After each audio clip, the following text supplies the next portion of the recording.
This is a shameful, shameful day for the House, and the government should hang their head in shame. I raise a point of order, Mr. Speaker. A point of order. Tim McIntyre. Thank you, Mr. Speaker. I seek leave to correct a vote that I cast on behalf of the Maori Party. In fact, on all of the clauses during the committee stages, I exercised 2 proxy votes in good faith. Leave is sought to correct no votes the vote. cast. Is there any objection? There appears to be none. No, order. Could the whip just now deliver the result of the change vote? He's not now voting for the Maori Party. The Maori Party votes were cast against each of the clauses. I should not have cast those votes, and I'm afraid I was only made aware of that after I had done so. On that basis, the correct result for each of those votes was the ayes are 68, the noes are 46. Jonathan Young. Thank you, Mr. Speaker. I'm pleased to stand in this third reading of the Crown Minerals Amendment Act 2003 Amendment Bill. I'm not quite sure whether New Zealanders would understand why the previous speaker was holding up a picture of a barcode, but good on her anyway. I thought they were her speech notes.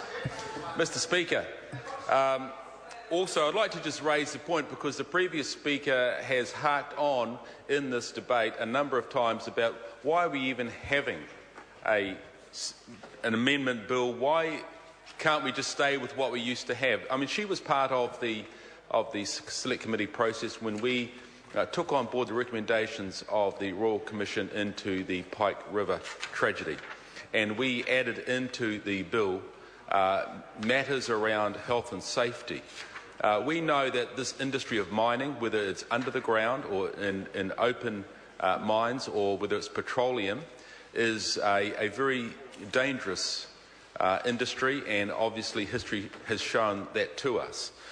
We know, of course, also that the report that Rob Yeager from Shell New Zealand chaired, the team, the working group, said that there are areas where we could see improvements take place. So it's absolutely essential that in this bill, or that we actually have revised legislation around these matters. It is responsible, and for us to do it, it is irresponsible for us not to. So let us make it very clear on that matter. We want men and women every day who go to our workplaces to come home safe at night. And that's through every industry, every sector, whether that's mining or whether it's agriculture. We know that a large number of people, sadly, are injured and even worse so, lose their lives in workplace accidents in this country. And we as a government are determined to reduce that so that we can have families that are united and don't lose loved ones. Mr. Speaker, the government's business growth agenda supports New Zealand businesses to grow in order to create jobs. This piece of legislation is about that. It has incorporated in it very strong measures around how we interact with our environment.